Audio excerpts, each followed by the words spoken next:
Crystal Valley. Or, Yeah. I believe. and I got it, went, wow, this is a great stone. I came out Monroe Road and you got deeper and deeper, and I got the mirrors, and that little plow you sold me ain't big enough. My big plow wasn't big enough. Well, my big plow, I got out of the little truck into the big truck, and that was very helpful. Uh-huh. All right, we are ready to call, what's this one called? Finance and Administration to order. Have a roll call, please. Mr. Beggs? Here. Mr. McCormick? Here. Mr. Erickson? Here. Mr. Walker? Here. Mr. Hardy has been excused by the chair. Gallivanting, Florida, which is not. That's Winter not an Wonderland. excuse. With that, we'll entertain a 60 motion. degrees in Florida. 80 degrees. 80? That's too hot. Yeah. With that, we'll entertain a motion to approve the meeting minutes from November 13th, 2025. So move. Support Walker. Mr. Erickson, Mr. Walker, any discussion? All those in favor say aye. Aye. Opposed, the same. With that, any changes to the agenda? Mr. Beggs, I'd like to add an item. Okay. For discussion with the commissioners, to consider Friday. Thursday is Christmas Day, Friday is a regular work day, so a discussion to consider closing the courthouse on Friday as a gesture to our people that are running the courthouse. Okay, that sounds good. We stick that after the snow removal and lawn care bids. Seem reasonable? Okay. Any other changes to the agenda? Hearing none, we'll entertain a motion to approve the amended agenda. So move. Mr. Erickson? Support. Mr. McCormick with support. All those in favor say aye. Aye. Opposed, the same. All right, any public comment? Thank you for joining us, everyone. Not as treacherous as it was the other day, so it's probably good. With that, Mr. Scott Ward, President of West Shore Community College, come to the podium and show us what you've got planned. Yes. Good morning and welcome. Well, thank you for having me. I'm just going to give a little background. Just several years ago, I think it was in 2022, we were working Oceana. I can't remember what entity in Oceana County received a grant from I think it was the U.S. Department of Economic Development to do a workforce development study. So the college worked with a number of entities in Oceana County and the West Michigan Regional Shoreline Development Council to look at that study, and that was completed in early in spring of 2023, and so it was a good basis for needs in Oceana County that were established, but it wasn't necessarily a need for a training center.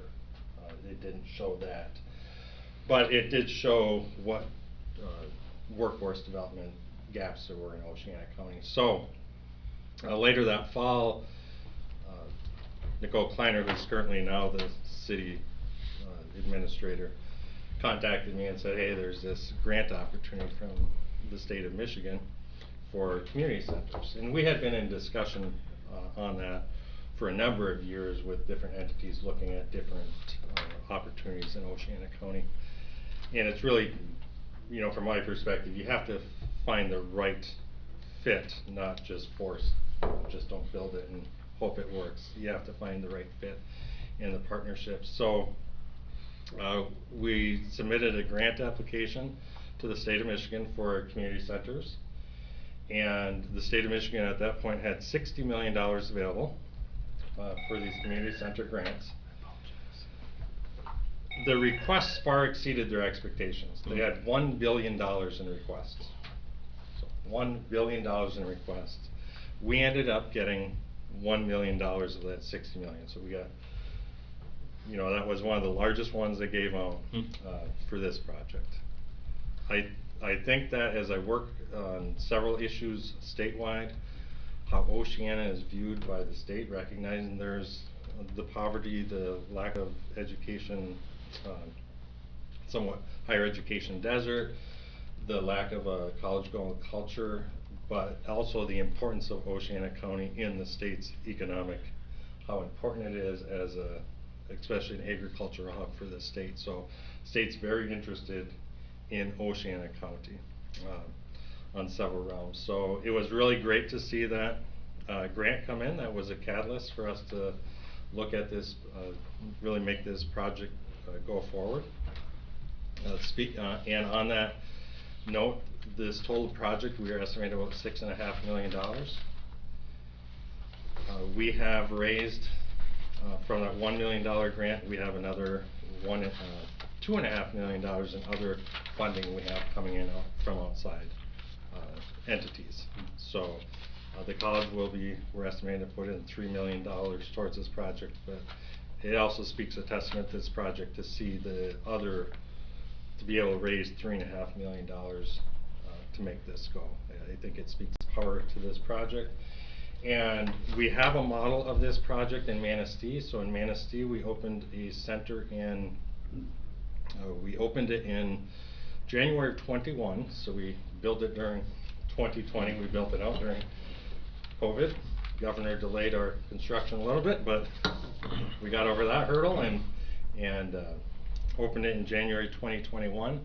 It was our first really outside our area, but Manistee being in our college district was really, took me a little pressuring of the board to move forward on that project. But we renovated an obsolete building in downtown Manistee. It's so far exceeded my expectations. We're, like one of our recent years, we had over 1,400 public meetings in that building. One of my regrets is we did not have enough space. That it's about 15,000 square feet. We don't have enough space for the demands that we have in that building. I am pleased that this building has 25,000 square feet, so we'll be able to do more for the public with this. And one last piece before I show the building is, I have, as a college, I have every week many opportunities thrown at me, people's ideas of here's what you should do, here's this opportunity. Some are not so good, some are really good, but we only have so much capacity, whether it's staffing, funding, to do these. So you gotta pick the right opportunities, and you gotta pick the right partners. From my years working with the county, the economic development entities in this county, the school district, cities, I'm confident this will work for the college because there's such a number of good partners in Oceana County. And it also speaks, there's so much that we can invest in, but we have to find the right opportunities. And it's finding the right partners that you trust that this is going to work somewhat because we have such good partners. And just for example, what this county has done to promote economic development and understanding what economic development is. And on the premise of these buildings, the one in Manistee and the one in here, the first one I had to really convince the board, we are an academic institution. So academics is a part of this building, but it's not the only reason for this building. We are also an economic development entity as a college. We are also a social agency as a college.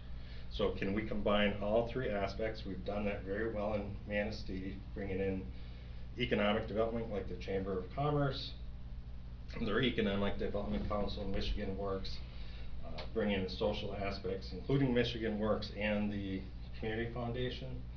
But it's bringing all those entities, all those pieces of the college together with partners who are having some of those same missions and making it work better for the whole community and better for those organizations.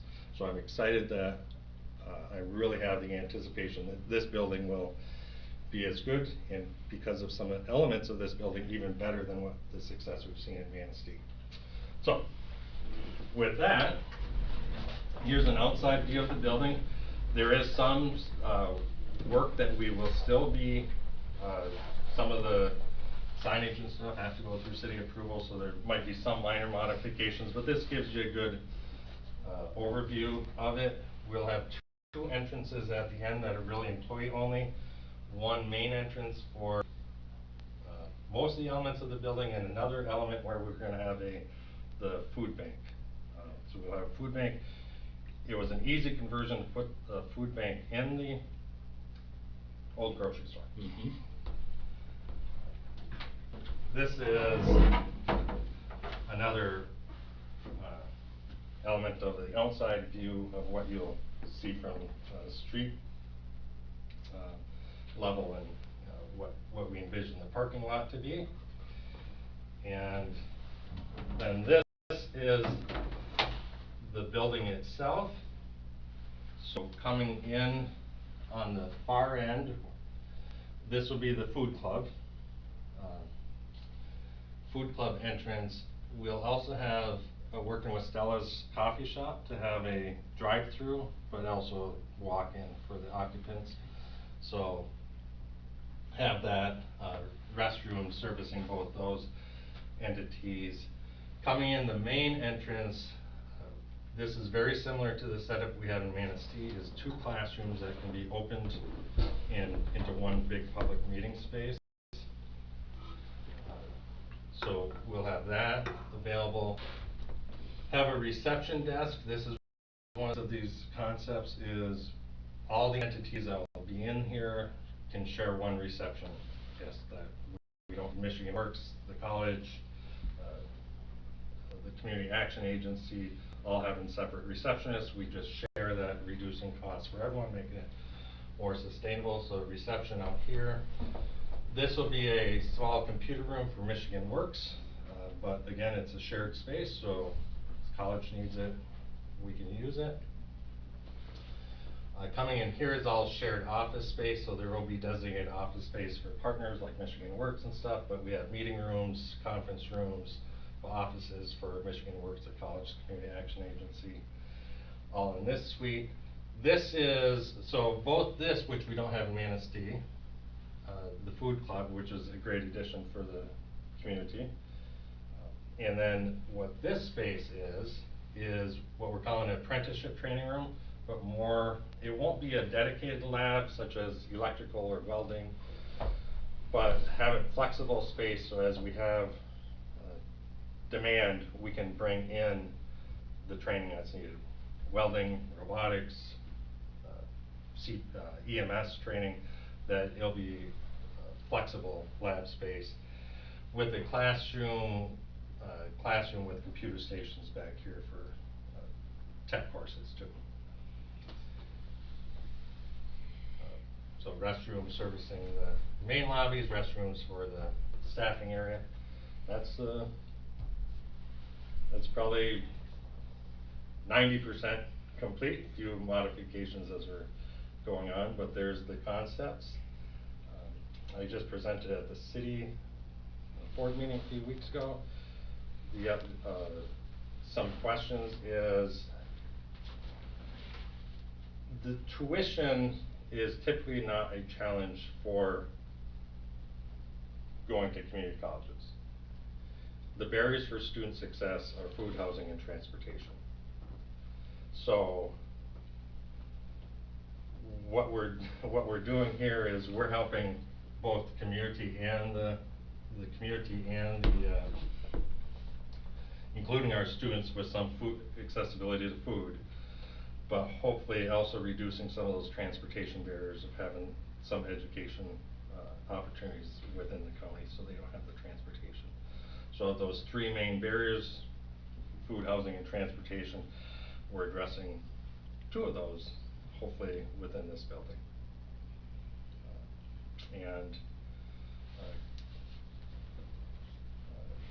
Mr. Hardy, the food club, they just sold their Arctic Foods building to the Ludington, and so they'll have their service center or their storage center over there, which makes this really an attractive opportunity for them to better serve Oceana County and expand their reach.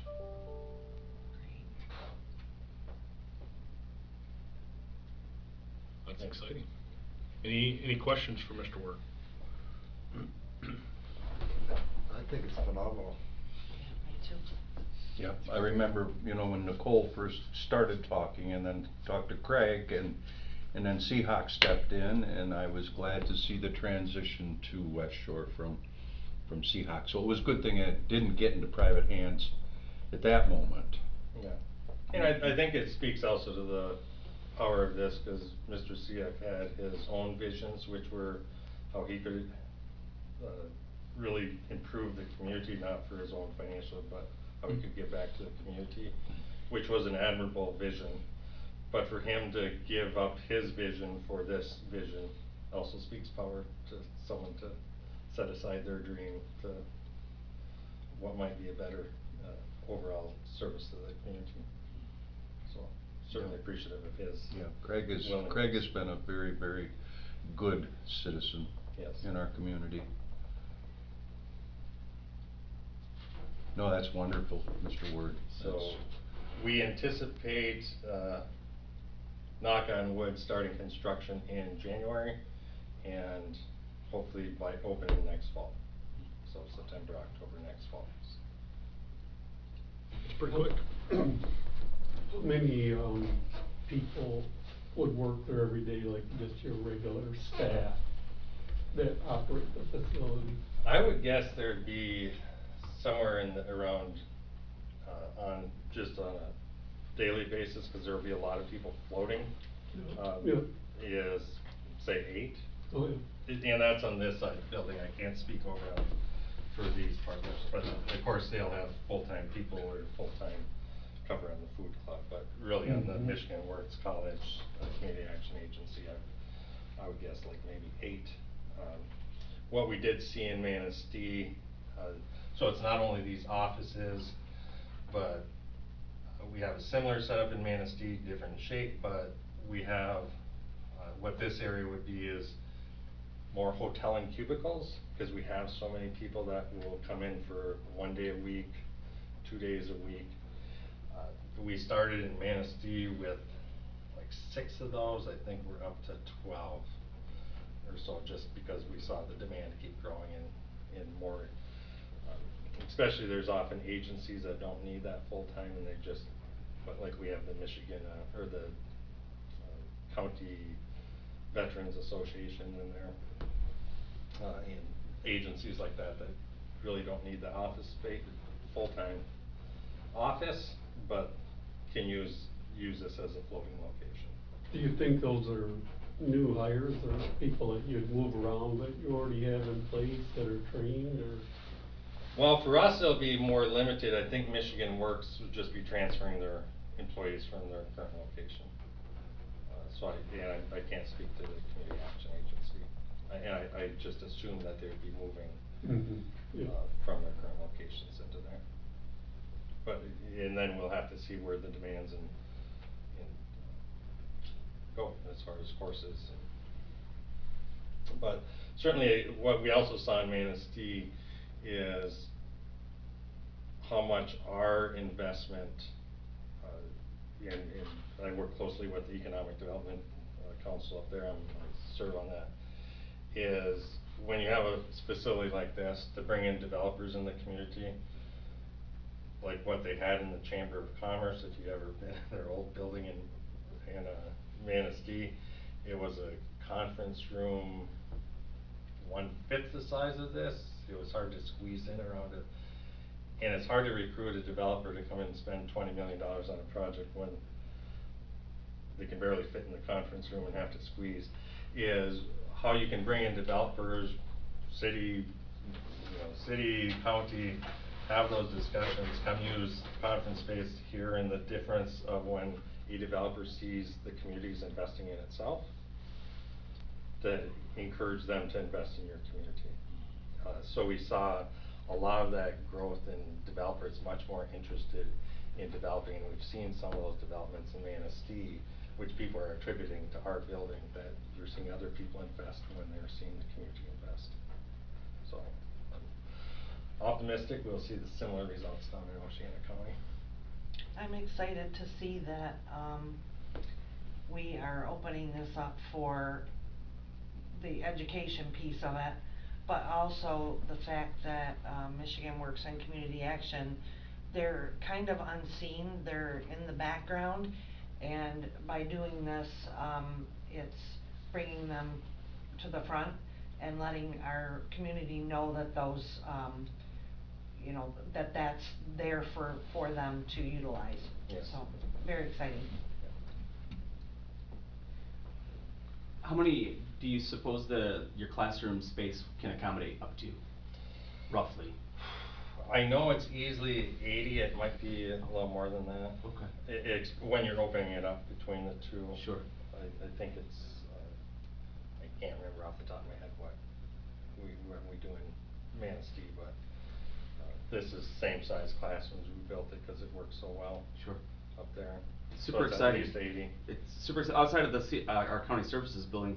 There's really no other place to host a class or, you know, things where you have people coming from outside the community. So this is another great opportunity. Yeah. And it gives an opportunity for people coming to those meetings, see opportunities they have from the college, from Michigan Works, services from the Community Action Agency. So it's not only bringing people in, but also then getting up in center that as they're coming in for this meeting, they can see other services available. Yeah, it seems like a great use of a you call a obsolete building, and you know, fills some needs. You know, just that transportation and the housing. You really solve the housing issue by having a close to home place. So you know, you really solve all three of those issues at the same time, and it's exciting to see. You know, just personally, with the activities I'm involved in, your public safety sector, whether it's law enforcement or the medical EMS for medical first responder, you know, just seeing the impact that West Shore's having in our community, and this will only augment that. Whether there's, you know, an MFR class that's mostly Oceana people and it can be held closer, whatever the case may be, and that expands far greater into other areas that I don't see as much. But great opportunity to put a hub in Oceana County that'll serve many well. Yes, and like an example of Representative Vanderwall seeing what we did in Manistee, knowing we're doing this, this should be a model of education. And it's really the partnerships. I've been working in higher education administration for over 30 years. The building in Manistee is, in any of my experience in any of the institutions I've worked with, is by far the most efficient, and this is modeled the same as a public entity. So we invested in Manistee similar money, did get some, not as much as we're getting here, but we did get some outside support. But after we have the partners in paying rent for us, and it's a reduced rent from what they were paying, so they were saving money, but it's enough for us to cover all our operating costs for the building and put money aside. So I have a building that's cost me nothing to operate and setting aside for deferred maintenance in the future. Sure. And that's not common in public Right. public space. Yeah. Right? Including you have your own experiences with buildings and know how costly they are to operate. Mm-hmm. This should be the same, lowering those costs for our partners in it, but at the same time covering our costs and setting aside so there's not a burden in the future on maintenance issues. Right. Yeah. So it's a great public service to the community, keeping costs low for everyone and making it sustainable for the future. Yep. Well, it has the potential to kind of revitalize even buildings next to it. You know, if you put something like this in, suddenly the old pool store and the old video rental, you know, hopefully we don't displace Ryan's taco truck. No, we don't you know, want to do that. But you know, it has the opportunity to even revitalize that shopping center outside of your influence, but it's a magnet for. Oh yes, I think there's opportunities. It's not. If you look at this big green space that we have right here, so it's looking, well, what opportunities can we have versus having a green space here? Mm-hmm. Right. And certainly already looking at that and talking to some developers Mm-hmm. on what could possibly be used there. Yep. And there is interest in developers. Right. So. And not to mention, you're beautifying an area that, looks a little run down, and it's gonna be, you know, just enhance that area. Yeah. more. When we talk about the development of the property, the contingent or close by there, I can't think of a better neighbor to develop around than a community college. Just, you know, it's not like it's industrial, it's not like there's noise, it's not like anything, it's just very, very progressive, and it makes it's just like you said, it's a triple plus for everybody. Yeah. Yeah, I see you have the Ferris Cup in front of you. Yes. I'm a very collaborative person. It's not a protectionist that I'm trying to stake West Shore's only claim in Oceana County. I've talked to President of Muskegon Community College about this. I've talked to the President of Ferris about this. Is they both do some education and have offerings that West Shore does not have. It's, hey, we have this education facility. If there's opportunities for you to bring courses or training here, it's here for the community. It's not just West Shore only. It's how do we serve the community with partners. My limited contact with Dr. Pink at Ferris, he's a very dynamic person, and he makes things happen. Yes. You know, just on the sideline, the Bulldog, none of the presidents at Ferris let him put the Bulldog on anything because they said we were not Ferris, and Dr. Pink came in and he was telling us at our 50th anniversary for the Criminal Justice Institute. The first thing he did was said, the Ferris Bulldog goes on everything because people recognize the Ferris Bulldog, and he's quite a mover. Yes, he is. And all of West Shore's credits are fully transferable to Ferris. Yes, we have strong articulation. So this junior college credit is good at Ferris. You know, it's a full transfer, right? I mean. Yeah, and there's, for the most part, there's always an exception to the rule here and there. Right. But yeah, all of our RNs in Scottville then headed over to Ferris. Yep. In the last 2 years, I think we've, through a state grant, we've paid for anyone who signed up. We were basically paying for their full bachelor's through that grant. So we're having a pipeline to Ferris in paying the full tuition through a state grant. So great partnership with Ferris, but I'll also say almost every institution in Michigan. My son transferred to Michigan Tech. Everything transferred. My daughter transferred to the University of Michigan. Everything transferred. And so you got me on this pitch. That transfer to those two institutions, what they earned at West Shore saved us $90,000. Right. It's a huge difference, and they transfer. So this cost savings people can see from West Shore or any community college is incredible, especially with the transfer opportunities.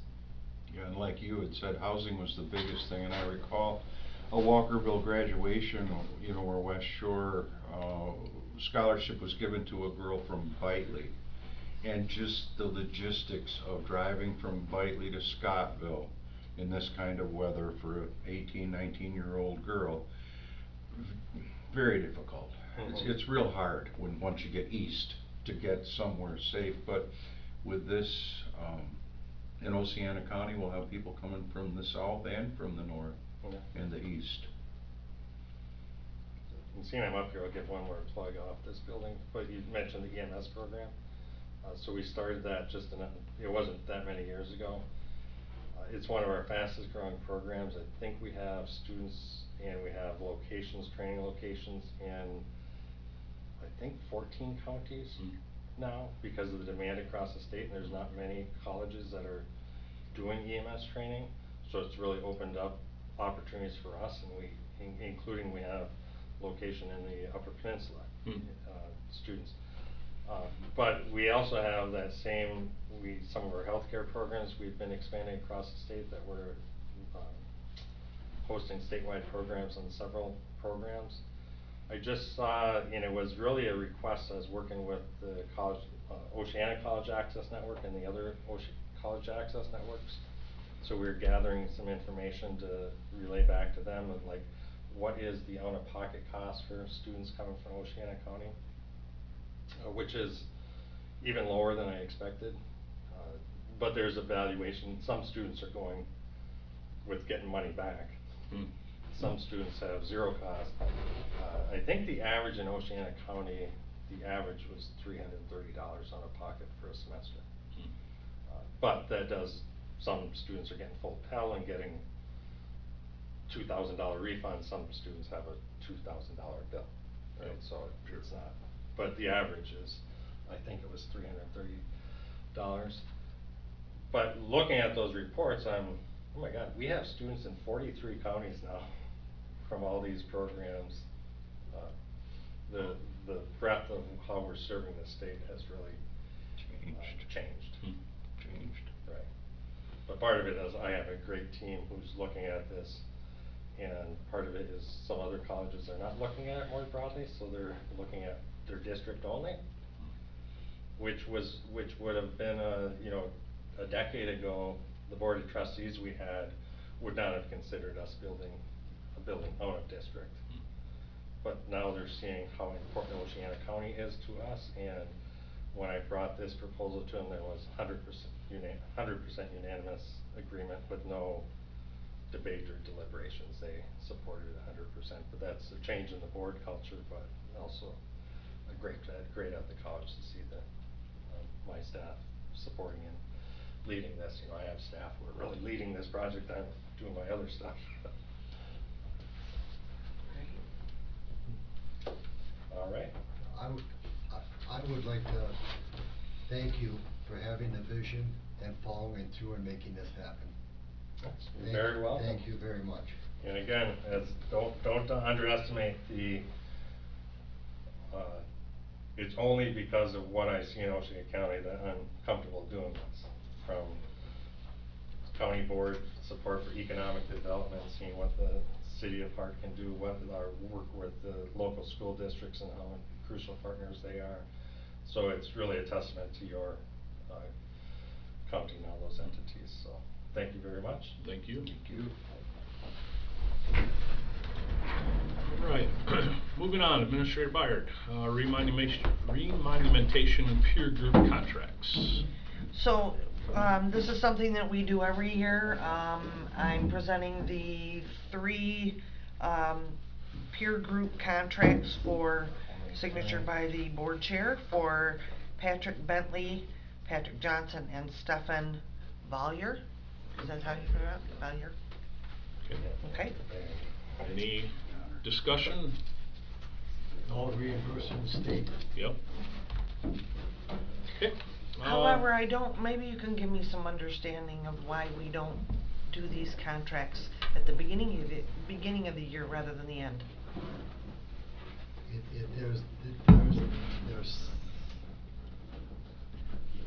It's buried back in here someplace.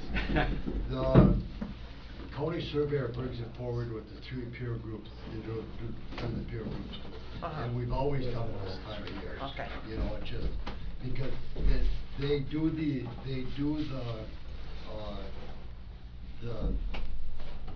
monumenting and the resurveying during the summertime. And then during the winter time, the peer group comes over and goes over all of it.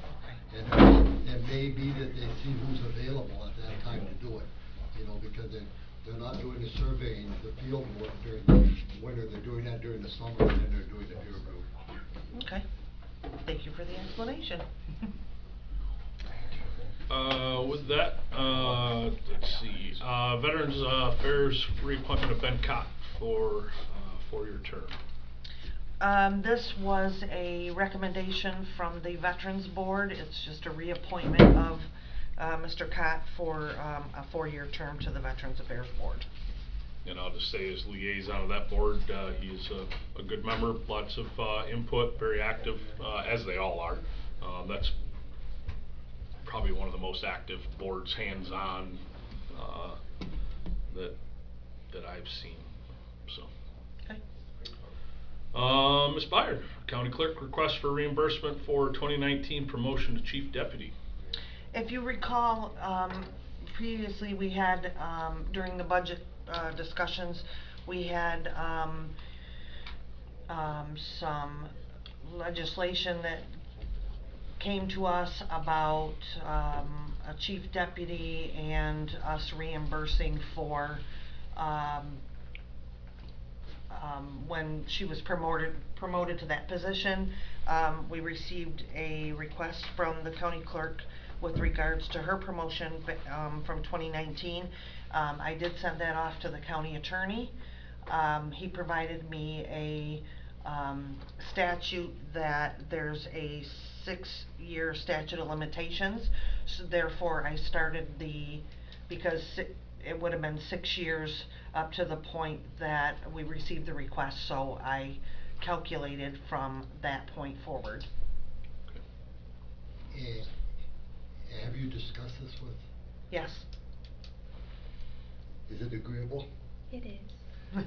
What had happened was with several of when chief deputy took the clerk's position or the treasurer's position or that, or if the chief deputy left and retired and somebody from the office moved into the chief deputy's position, we didn't elevate that person to the salary and the wages that the previous chief deputy was making, and that should have happened. And this is just correcting that. Correct? Correct. Correct, Square it up. correct. Yeah, that's what we're doing. We're making it whole. They were entitled to that increase in wages, they just did not get it at the time. Not only entitled to it, the statute said we had to do it, and we didn't do it. And the calculation was taken from what the chief deputy was making at that time, the difference between the person that left and her taking on that position, and then there was an increase after the first of the year, so there was that difference, and then she eventually went up higher than that cost. Sure. This is one of those things that has gotten so complicated with elected officials, and it's just like with the undersheriff. The undersheriff is considered an elected official because he runs along with the sheriff, even though his name's not on the ballot. And the chief deputies are the same way with the elected people. You almost need a flow chart to keep up with the do's and don'ts. It's like us. You know, the only time we could do any wage adjustment for us was before we took office. Yeah. So, and now it's a 4-year term. You have to look into the crystal ball and look at what you're gonna do for the next 4 years. And that's how this fell through how it fell through the cracks, and we just need to make it right as far as I'm concerned. Yep. Any other discussion? All right, with that, we'll talk about some lawn care and snow removal bids. During the budget process, it was a request from the Board of Commissioners asking for an RFP to go out for the snow removal, which is specifically the sidewalks. We already have parking lots covered, and we received one bid back for that one in particular, and then the lawn care bids. Board was curious what it would cost us to contract out for lawn care. So the one bid we did receive, just a second, was from Hallett Contracting, which was $300 per occurrence at the courthouse, $50 for the health department, and $50 for the community services building. The historical building is included on that, but I would, if the board does decide to go with this bid, we will remove that because that is something that our staff does here. What's the historical building? It is the building across the street from the sheriff's department. Munger House. The Munger. Munger, Is it Chadwick that one or Munger this one? House, yep. It's a Dryden stone Street. building. That's a on the county corner. building? No. Yes. Oh, No, Historical Society, okay. yeah. They've That, been- so that was just an error that was included on there? Or we, Our Trustee. our maintenance staff does mows that. okay. And blows the snow. Yes. Usually it's a trustee. Trustees mow it, I think Trent, Oh. Trent snow blows it. Okay. Yeah. So, Alright. so if we look at the three areas, it's 300, 100, and 100, so it's $500 each time we have those three areas done. During 400. 400? Yes. 300 for the courthouse, 50 for the health department, 50 for the community service. So it's $400 each time that we do that. And when we go May, June, July, September, October, if we have 5 months there, and we do it twice during the 5 months, that's 10 times, so we're talking at $4,000, you know, to have it done. Plus that. And I can tell you that if the board chose to do this, during the day, we wouldn't have them come back and clean the sidewalks. We wouldn't have our maintenance staff take care of that during the day. They could salt, they could keep the sidewalks cleaned off. I was referring to the lawn care, Oh, you know, the lawn care, wouldn't the lawn care?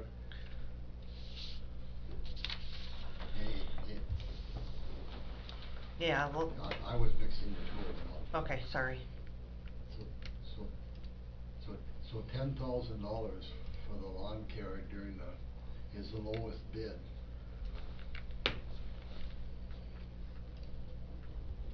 Can we do it? Is there any savings there? Well, there is if they need to buy a bigger mower and, I mean, I guess the equipment request is more for snow removal.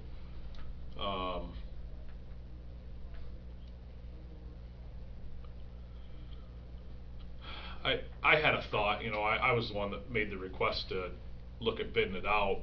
Is this something that we put on hold until we hire a maintenance coordinator? And I mean, I know you said that Trent had said it's not usually an issue of getting it done.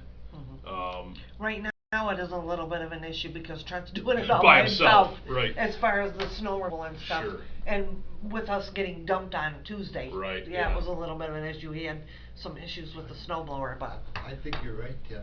Let's hold on to these until we get a new maintenance supervisor, and he's been here for a month or two. We don't have to do anything with the lawn care right now. Right. I mean, I think, with what we got for the lawn care, it's not terrible money, the amount of time that goes into mowing, if we dial that back into wages and equipment, it's probably, none of them are probably terrible bids. I guess it comes down to purchasing equipment if we're gonna continue to do it, or if there's really a need, and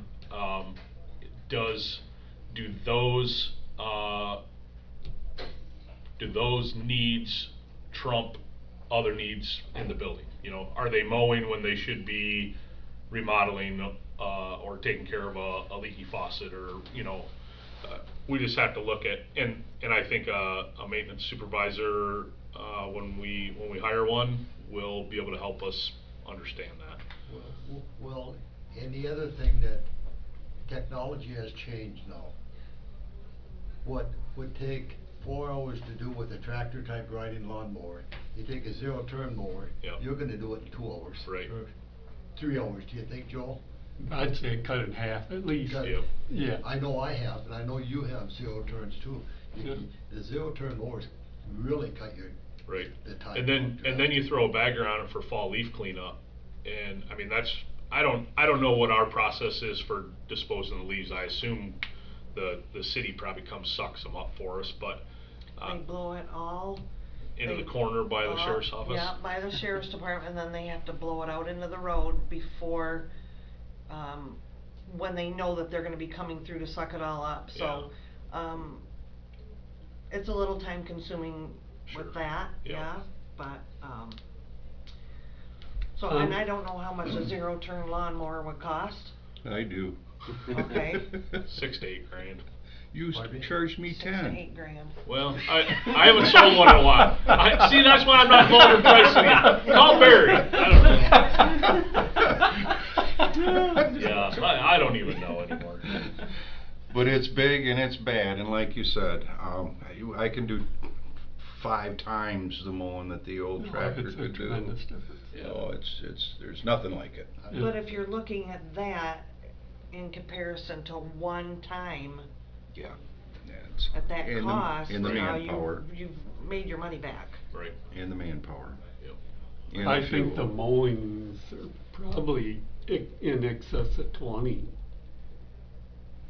for the whole season. That wouldn't surprise me. Mhm. On the, just a thought on the snow removal, since we're short-handed right now, maybe you could call Halleck and ask them if they would fill in, you have a quote from them that looks like a fair price. Would they be willing to do that on a temporary basis until we hire somebody and have a chance to review it with our, Why don't we just take it through the season if we're gonna do that? that'd be fine too. And By the time we get a guy on board and he's, yeah, And then we're looking. Yeah, I that's a better idea. Yeah.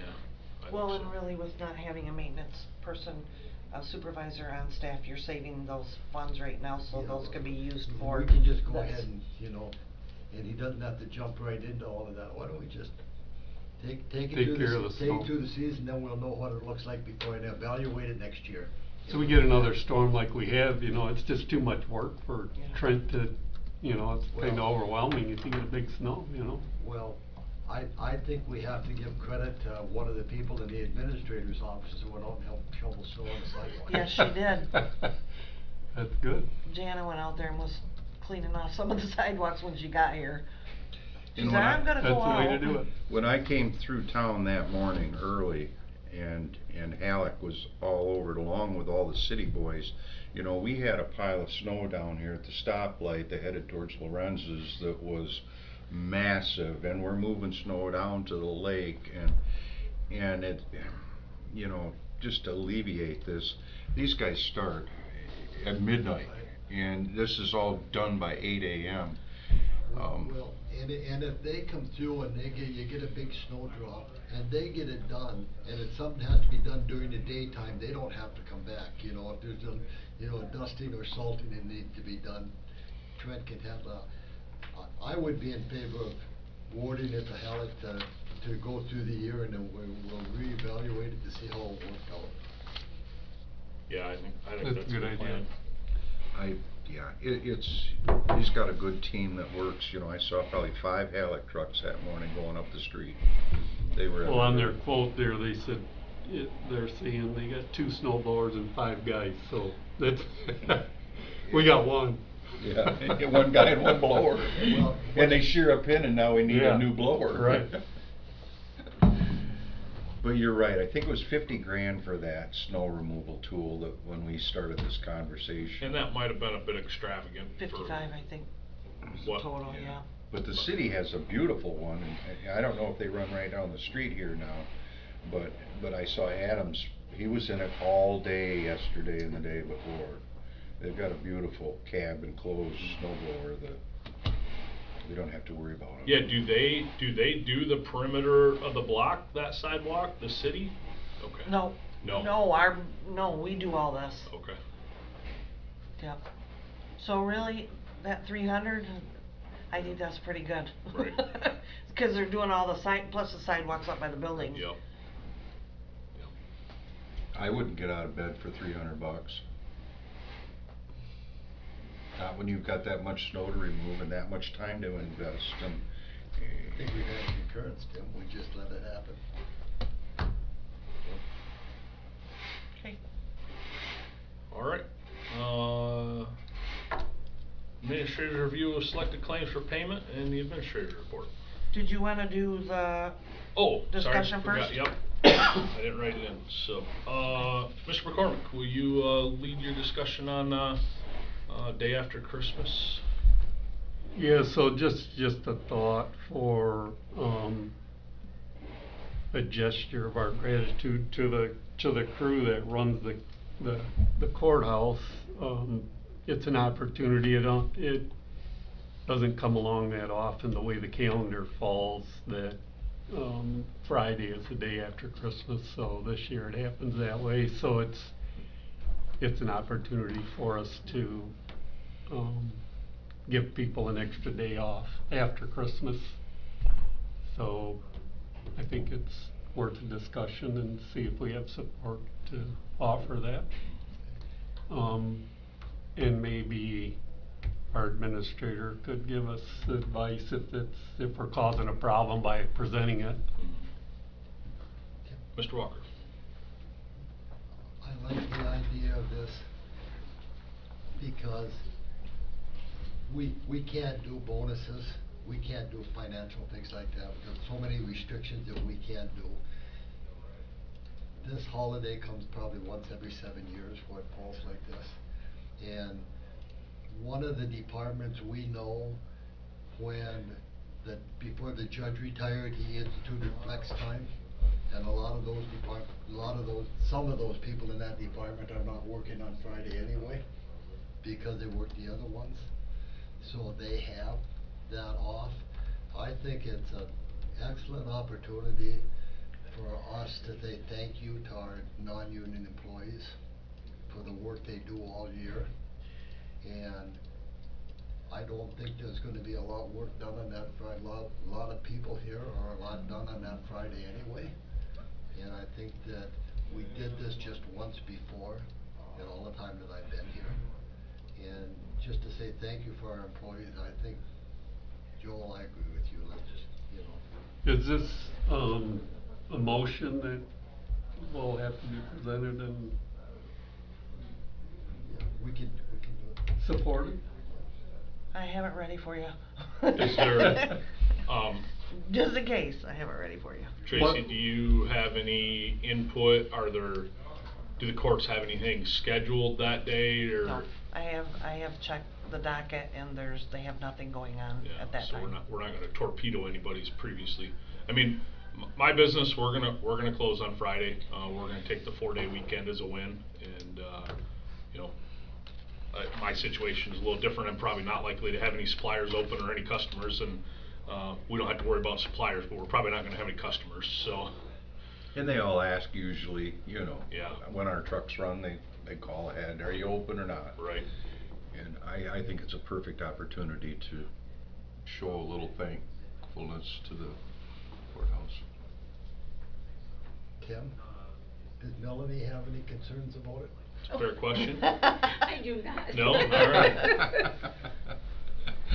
I just wanna say that, if the board does choose to do this, on behalf of my office, we really appreciate the gesture, we do. We can get it posted, Paul, we'll get it posted in both of the papers that we will be closed, on Friday the 26th, if that's what we decide to do. Do we have some concern that that's setting a precedent that it's to be expected? This is a non-precedent.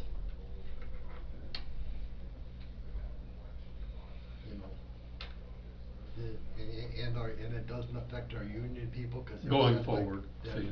they're set by contract, and the difference is that also is the union people are working, but they're getting paid premium wages to work those shifts too. And the non-union people, there is no time that they're entitled to the premium wages at that effect, so. And it's not slighting anybody, it's just a thank you to the people that. It's a nice thing. Yeah, my opinion's always been Christmas is probably about the only holiday that deserves consideration of something like this. I mean, Thanksgiving, Black Friday, my shop's usually closed, but Thanksgiving's always Thursday, so it's always, That's pretty Fridays. typical, yeah. Christmas moves around, and so, if it were a Tuesday, we'd probably take the Monday off. If it's a Thursday, we'll take the Friday off. But there, 4th of July, there really, in my opinion, Christmas deserves some question. What are we gonna do if the opportunity presents itself? And I couldn't agree with you more. it's just a big family holiday with a lot of travel, with a lot of things, and so. She's got a new baby. Got a new grandbaby. I'm in favor of it. Yeah. All right, close my agenda. All right, now time for review of claims and administrator's report. Okay, the claims of payment have been provided for you. Any questions on those? How are we doing on, I see one of the first responders, bills was, what was it?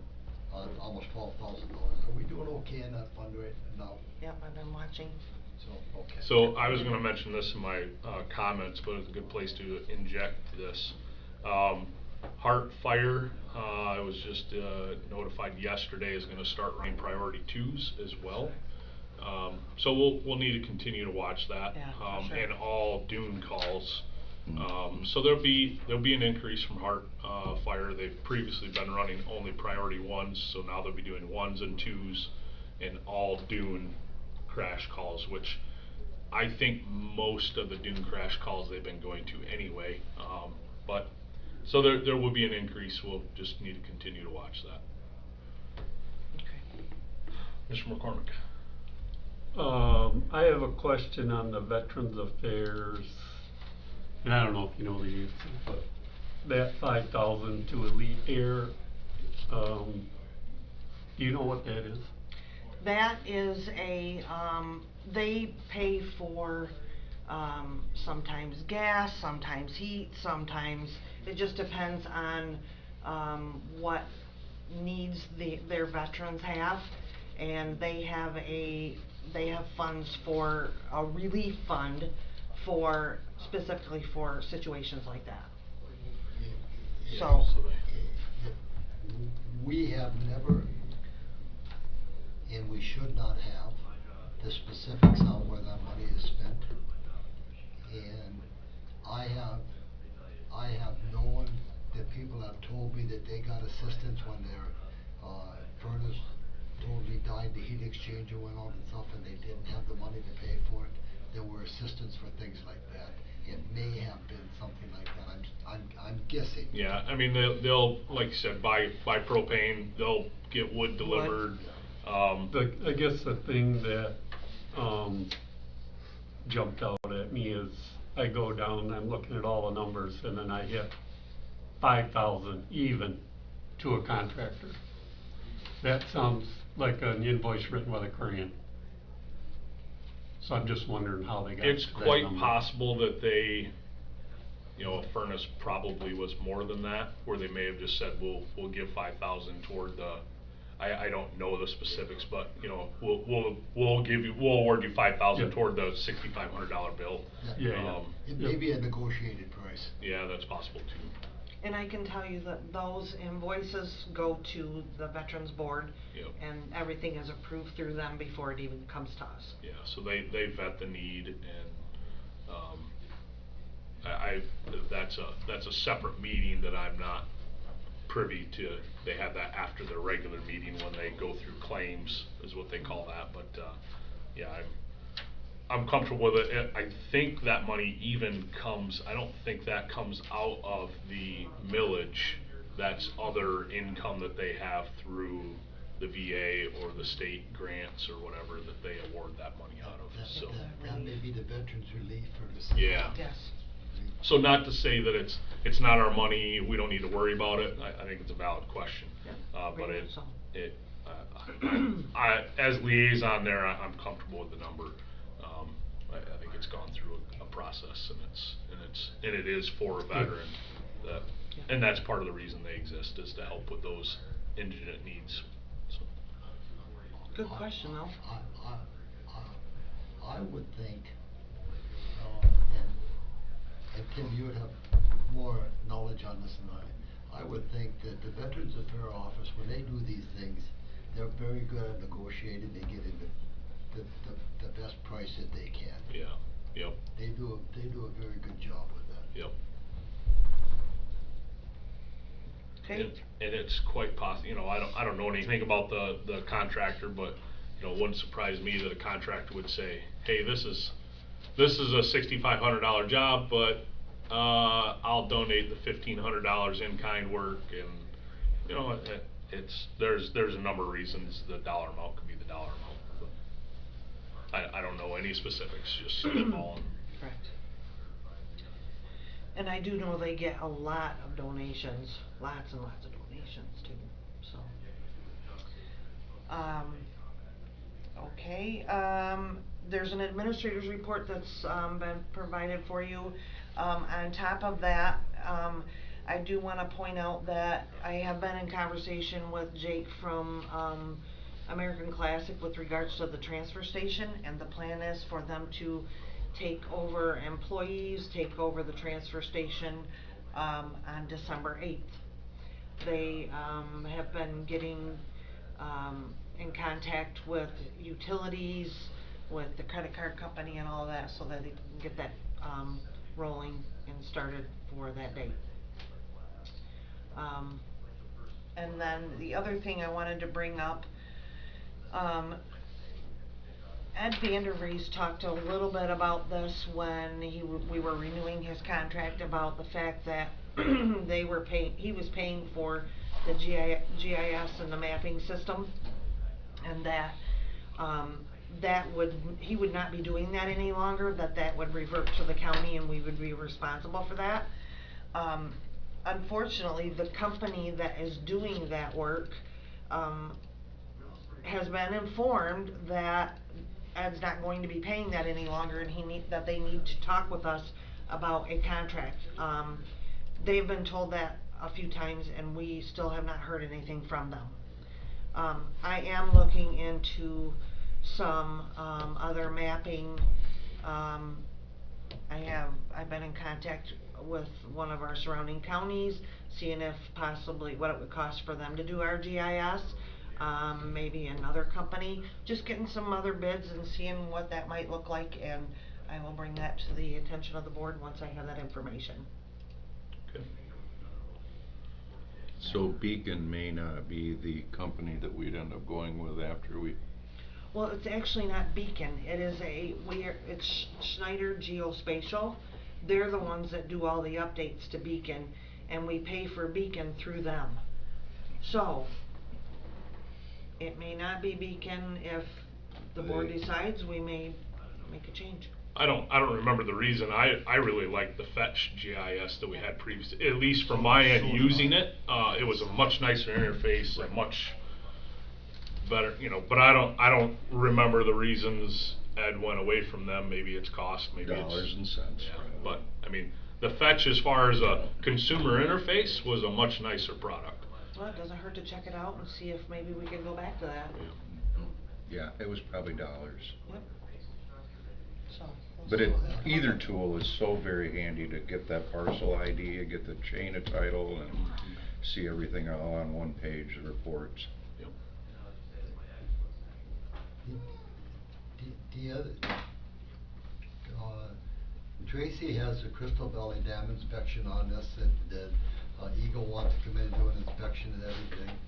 We were going to talk about the Crystal Valley Dam at our meeting on the 18th, and I would like to shift that up until the first meeting in January, because I found out that Mr. McCormick is not gonna be here the 18th.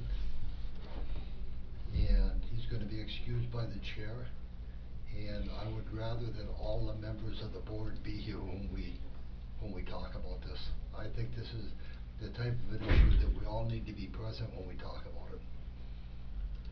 So,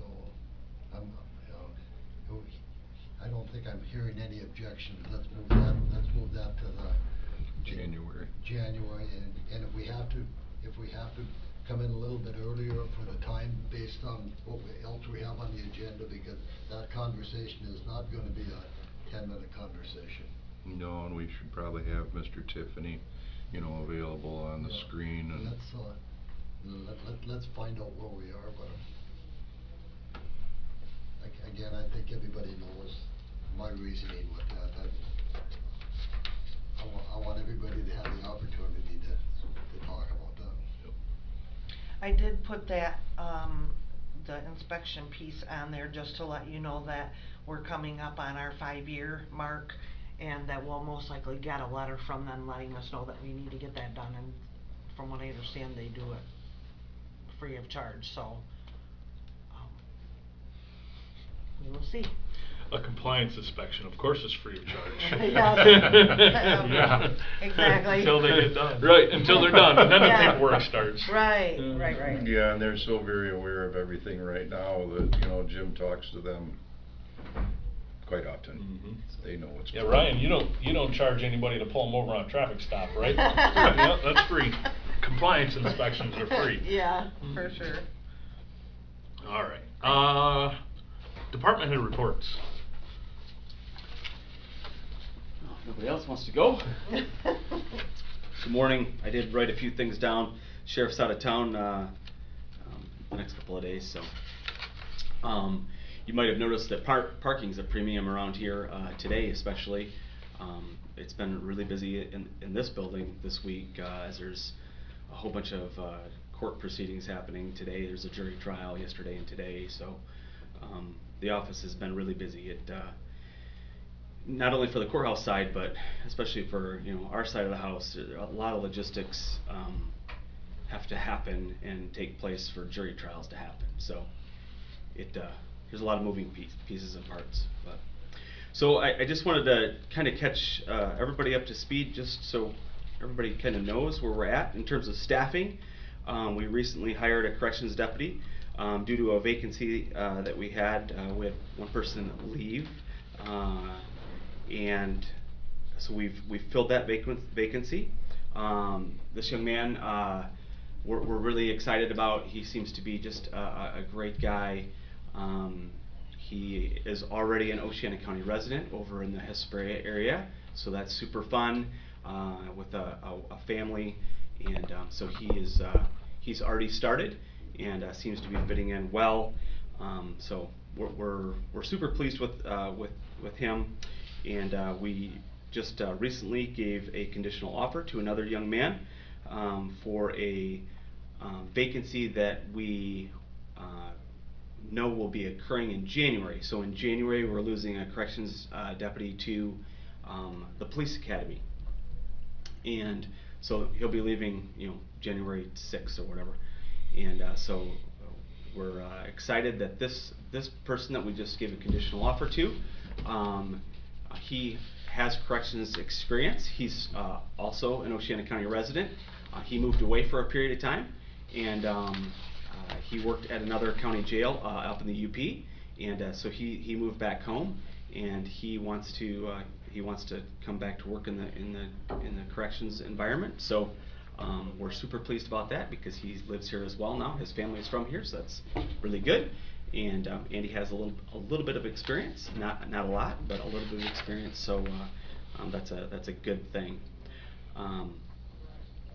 We still are short one road patrol deputy, so we're actively kind of looking for someone to fill that void at the moment. So corrections is looking really good right now. We're still short on the road. So the USDA grant for the Silver Lake Patrol boat. I'm trying to wrap that up. I've been in contact with the rep this week, and they would ideally like to do an electronic transfer by the end of the year. So I'm just kind of looking to tie some of those documents together. So that'd be a super great thing to have behind us. The sheriff did want me to mention that he's had a couple of discussions with Golden Township. Golden Township is desiring to look for funding a year-round deputy. We've discussed this with them, that part-time staffing is not feasible long-term, at least in the current environment we're in. And so they're looking to try and to come up with funding for a year-round person. And I just throw that out to you to just kind of make you aware of that discussion. It is happening, it's ongoing, and we'll see where that ends up, where it takes us. But hopefully we can do something with that before next spring. That'd be great. Some of you may have read in the Echo or the Journal, or even online, some of the online articles. One of our residents has kind of taken on trying to secure some AED funding for us from an event that kind of spurred this on out east. Miss Heather Halleck, and she's done a great job generating interest and generating a lot of discussion about that. It's kind of grown its own legs, and it's great. It's a wonderful thing. She's done a great job, and so much so that the Women Who Care of Oceana County has taken on the project as well, and so it's kind of probably push us over the edge and kind of complete that. So we're really grateful. The community's really gotten behind this, and they've really done it themselves. So that's exciting, and it'll be a great thing, because it's still a need, and it'll be good to have everything, all the patrol cars taken care of. So I think that's all I have, unless anybody's got any questions. Sir? Last night, MTA meeting, they spoke of the flock cameras. What's going on there? So Flock is kind of on hold at the moment. The surveys, if you will, the input from all of the municipalities, those didn't come in until late in the summer, and by the time we got all of the responses back from all the municipalities, it just didn't seem prudent to try and launch this in the fall when our summer tourist season had already ended.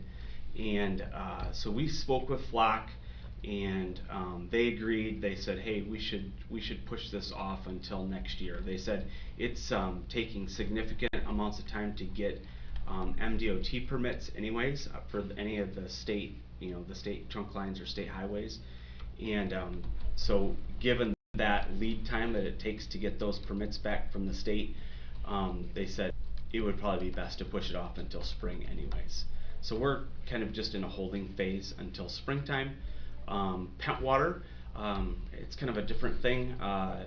They're running a concurrent Project Prove It trial with us, but theirs are already up and running, and but they're still in the same timeline that we are. So their trial period won't end until ours ends, and then everybody can make a decision based on the numbers that they see, or the results that they see, if they want to move forward. So So they were separate than the flock. Lod's name came up a couple Yes, times. yeah, they wanted to press forward faster than we were able to, and so they did, and that's okay. They're doing their own thing. So yeah, so far so good. Anything else? Thank you. All right, thank you. Any public comment?